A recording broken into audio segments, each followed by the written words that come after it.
Wala palang umibig sa babaeng alam mong hindi ka magugustuhan. At masakit pag nakikita mo na nagsusubuan. Naglalambingan silang dalawa ng BF niya. Wala kang magawa kung hindi tanggapin. Walang puwang sa isip niya na maisip niya na merong puso na humahapde. Sa tuwing ang labi ng iyong mahal sa'yo'y dumadampe. Parang ako'y aping-ape, wala kong malapitan kung hindi ang alak lang at ang pulutang papaitan na nagbibigay ng kaginawa ang panandalian upang maunawaan ang ginawa kong kamalian. Ang agawin ka sa kanya at ikaw ay sulutin, at ang pagsasama nyo na maayos ay gustutin. Alam ko na gusto mo rin, ngunit bawal kasi malito. Ngunit kung iiwan ka na niya, lika ako'y nandito. Halibang magmahal sa'yo ang katulad ko.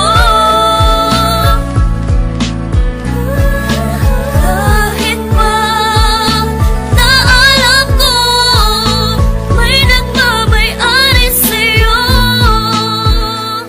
Ilang bote ng alak ang inubos ko, itinaob upang kahit papano ay lumakas ang aking loob. Ngunit bakit ganun pa rin, wala pa rin ipinagbago. Di ko magawa ang aking mga ipinangako na hindi na kita guguluhin pa at lalapitan. At ibibigay ko ang hiling mo na katahimikan sa piling ng iyong minamahal na walang ginawa kundi saktan ka at paluwain lang ang iyong mata. Wala akong magawa kundi ikaw ay unawain na ikaw ay nagmahal at siya ay mas nauna sa'kin. Kung kaya nilawakan ko na lang ang aking isipan, at doon nasabi kong ba't ko ba pinagsisiksikan ang sarili ko sa taong di ako pinahalagahan. Nagmagmahal pala sa tulad mo'y isang katangahan, ngunit hindi pa rin nagbabago, ikaw pa rin. Kung iiwan ka niya, nandito ko, handa kang tanggapin. Halibang magmahal sa'yo ang katulad ko.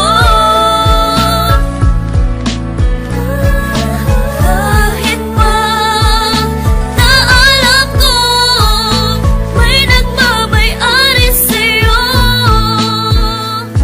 Mabigat man ang problema na sa'kin ay dumaan, mahirap man kailangan kong bitawan upang gumaan. Yan ang aral na natutunan ko buhat ng matauhan, dahil pala sa'kin kayong dalawa'y nagkatampuhan. Kung kaya iiwas na ko, yun na ang aking pasya. Wala nang magsasabi sa iyo nang iwan mo na siya. Wala nang magte-text sa'yo gabi-gabi bago matulog. Di na magsasabi ng banging ka ba kasi nahulog na ako sa'yo. Wala na sa iyo nga aligay, pag magmumura ka wala nang tatapik sa iyong bibig. Sa tuwing magkikita tayo, di na ako sa'yo lalapit. Pag sa text hindi na tayo magtatawa